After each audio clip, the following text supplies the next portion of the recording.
Hello students, welcome once again. I hope that you all are doing very well. In this video, we are going to talk about chapter 1 from the civics portion, and the name of chapter is the Constitution and the Need for Laws. So in this chapter, we will discuss the meaning of Constitution, the features of the Constitution in detail. So first, we should know the meaning of the Constitution. What is Constitution? Constitution is a set of rules according to which our country is governed. I am writing here. Constitution is a set of rules according to which our country is governed. You know that there is a need for laws to run any type of organization in a proper manner. Similarly, in that way, there is a need of laws for country also, so that country will run in the smooth and proper manner. So let's start the chapter. A rule is an established principle and a standard or a guide for action. Rules are essential for efficient and proper governance of the country. Yes, there is a need for some rules and regulation to govern the country in the proper manner, and that rules and regulations should be in the written form. These rules and principles are laid down in the Constitution, and to run our country in the proper and smooth manner, all these rules and regulations are mentioned in our Constitution. So, Constitution. A Constitution is an important document laying down the fundamental principles of a country. Means all very important things are mentioned in our Constitution. Important things that is related to power of the government. What are the powers of government? What are the rights of Indian citizen? And what are the limits of government? Means all these things are mentioned in the Constitution, so that the government will not misuse their power. The country is governed by these principles, and according to those, everyone is bound to follow that rules and regulations which are mentioned in the Constitution. Laws are also formulated according to them. The Constitution is also regarded as the fundamental law of a country. Means all the rules and regulations which are mentioned in the Constitution are based according to the needs of people. And our Constitution was drafted by the Constituent Assembly soon after the independence, and during that period there were 299 members were in that Constituent Assembly under the chairmanship of Dr. Bhimrao Ambedkar. And our Constitution was adopted. It was adopted on 26th November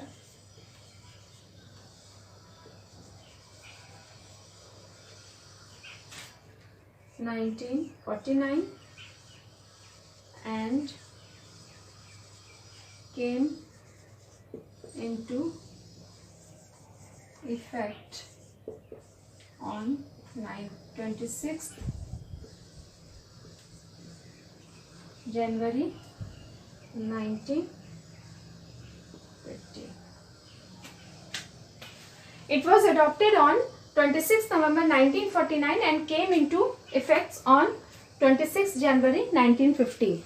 And that day we are celebrated that day as our Republic Day. And it took the period of, it took 2 years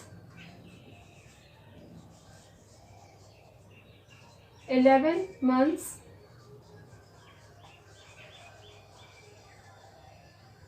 and 17 days to draft the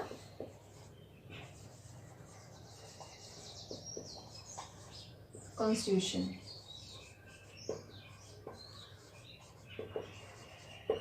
It took 2 years, 11 months and 17 days to draft the Constitution. Now next we will discuss about the importance of our Constitution. Importance of our Constitution.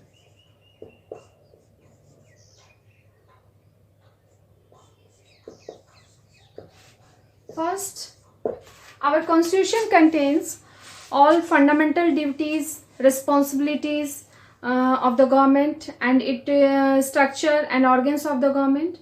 So, first thing is structure of the government. Structure. It means that what type of government we have at present. You know that we have a federal type of government. Federal. The term is federal type of government. It means that the power of the government are divided between some levels, and in our country it is divided. Power is divided between 3 levels. Union government,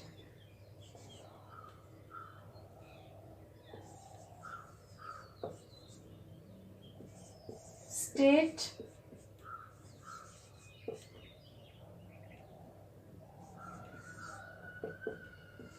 government, at village level. Powers are divided between these 3 levels. So this is known as the federal type of government.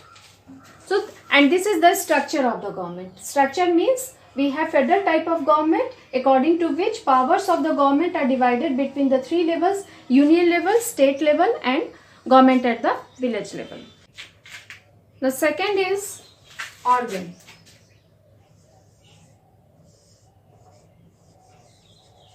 Organs of government.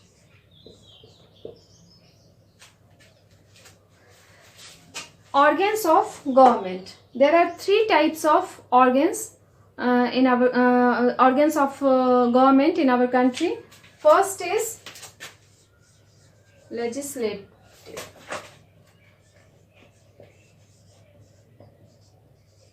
Second is judiciary, and third is executive.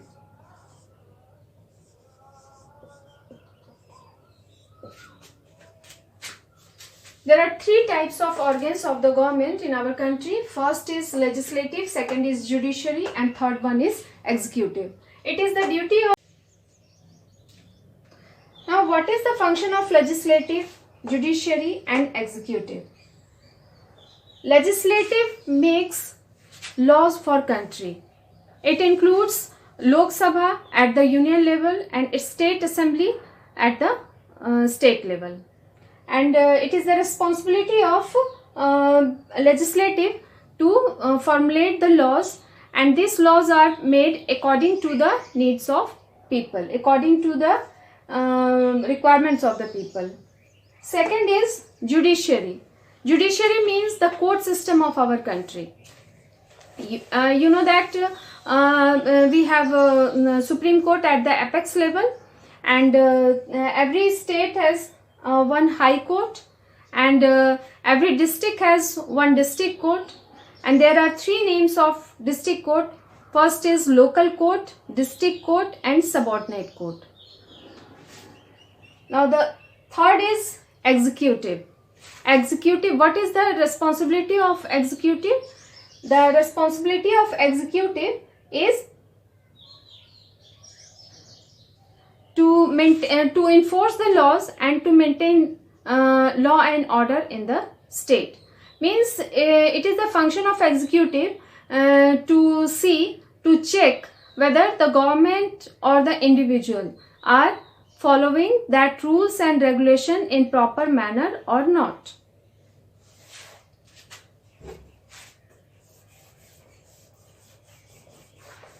Now next is duties. And what are the duties of government? There are some fundamental duties of the government and of the individual are also mentioned in our constitution. That is very important. And responsibility of the government. What are the responsibility of the government? It is the responsibility of the government to do all the activities for the welfare of the people, for the development of the country. It is the responsibility of our government. Now the next is our constitution regulates the relationship between the various organs as well as between the citizens and government. Means as I told you that it is the responsibility of the government to check whether the organs or different types of organs, means the legislative, judiciary and executive are doing their work in proper manner, means in smooth manner or not. Now next is our constitution regulates the relationship between the various organs as well as between the citizen and the government. It means that there are some limits of the power of the government are also mentioned in the constitution, so that government are not able to misuse their power, and so that it regulates the relationship between the various organs and the relationship between the citizens and the government too.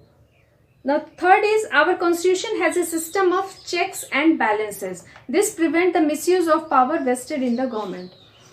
As I told you, there are three organs of the government, and one organ keeps a check on the activities of other two, so that all the three organs of the government are unable to misuse their power, and in this way the government can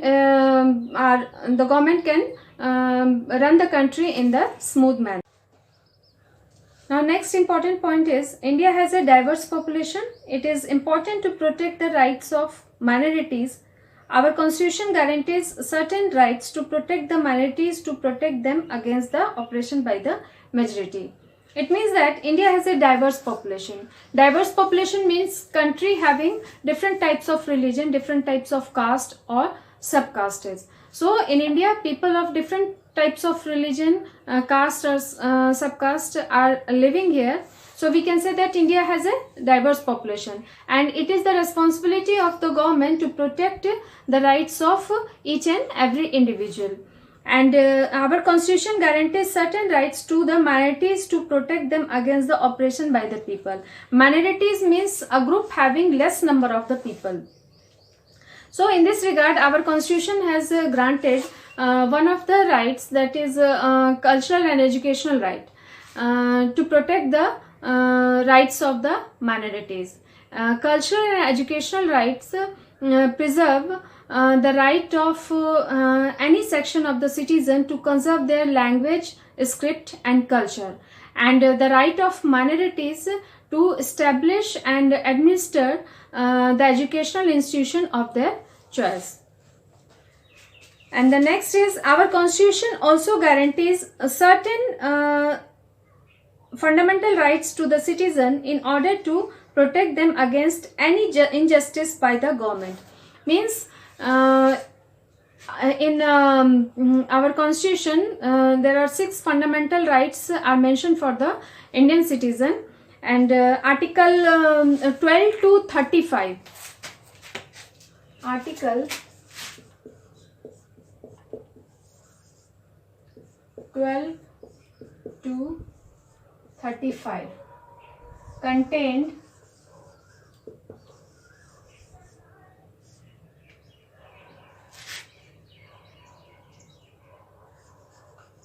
in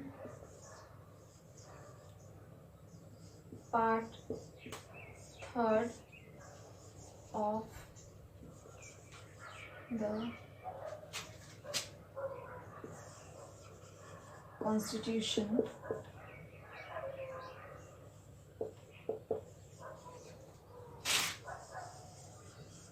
deals with fundamental rights.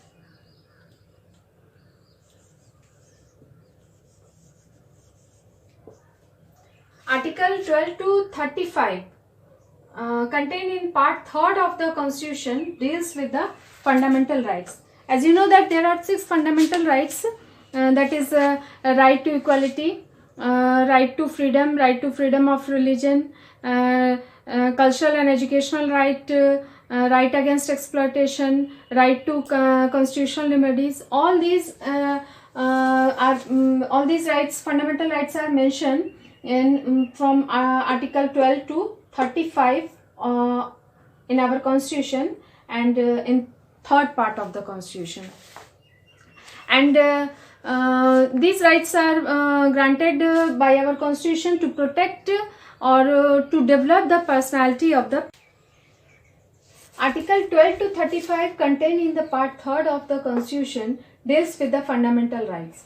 So our Constitution has granted certain fundamental rights for the development in the personality of the citizen, so that the government will not going to misuse their power.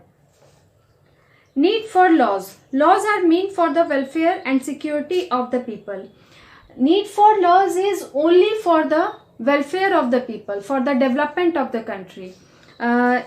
And because of laws and rules and regulation which are mentioned in our country can run in the smooth manner. And they serve as a means of bringing about social changes and establishing an egalitarian society. In traditionally unequal society like India, which is plagued by social evils such as dowry, female fertilization, alcoholism, and the needs of laws become even more important. Let us read about some social evils and efforts made to stop their practice.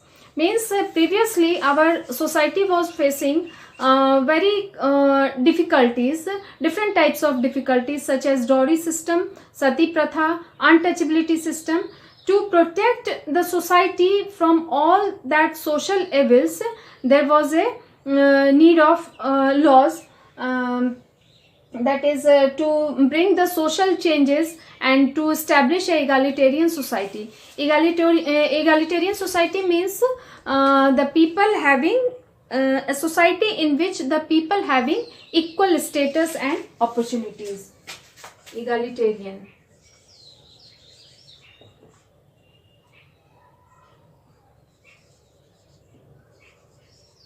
society. It means it is a society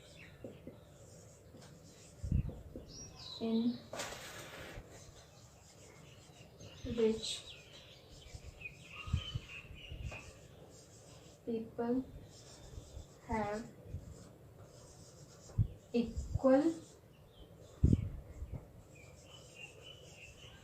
rights and opportunities. Egalitarian society. It is a society in which people have equal rights, status and opportunities. So to establish the egalitarian society, there was a need for some laws. Let us read about some social evils and the efforts made to stop their practice. First social evils faced by our country was. Now let us read about some social evils and efforts made to stop their practice. Some social evils, and one of the social evil was the dowry system.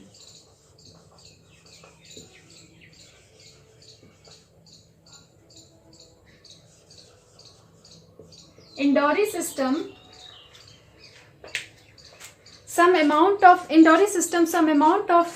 money are given to the groom and his family from the bride side, and if the bride family are not able to fulfill or complete their demand, then in most of the cases the result was the mental and the physical torture of the bride, and in some of the cases it also leads to death. So to stop this dowry system, the government has passed an act named Dowry Prohibition Act in 1961. According to this act, if anyone is caught by giving or taking dowry, they can get the punishment, because this is a punishable crime now, and they can get the imprisonment, and fine will also be imposed on them. And the next social levels is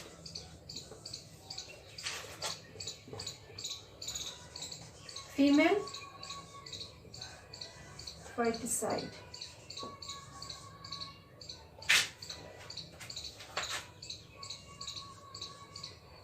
Female foeticide means the killing of unborn female child. Unborn female child. One of the fallouts of the dowry system is the practice of female foeticide. And even today, daughters are considered as a financial burden. Some of the narrow-minded people consider daughter as a financial burden on them. So because at the time of the marriage they have to pay large amount of money to the groom family. So because of that they consider financial burden. Now the next social level faced by our society was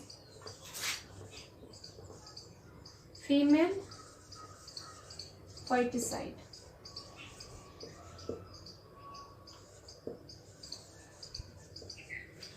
Female foeticide means to kill unborn female child, and this was the result of dowry system, because most of the narrow-minded people were considered the female child as a financial burden on them, because they have to pay some large amount of money to the to the groom family at the time of marriage. And this female foeticide practice result in the decrease of sex ratio in 2011. It was 919 per 1000 male. There were 919 female per 1000 male. This was the sex ratio of 2011 under the age group of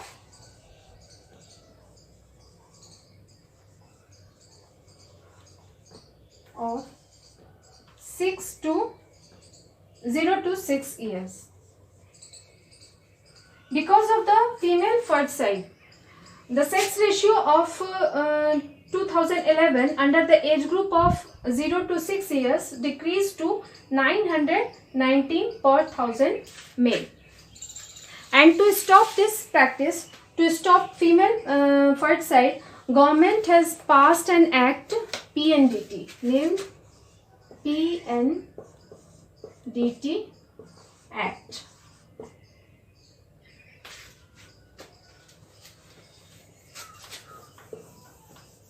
PNDT Act means Prenatal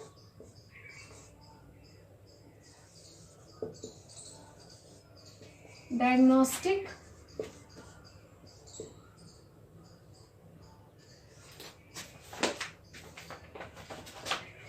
Techniques.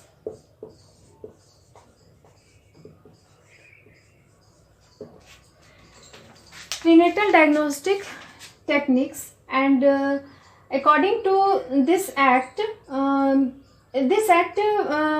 prevents the determination and disclosure of the sex of the unborn child, and anyone who is caught violating this law, then they will get the punishment, imprisonment, and fine will also be imposed on them.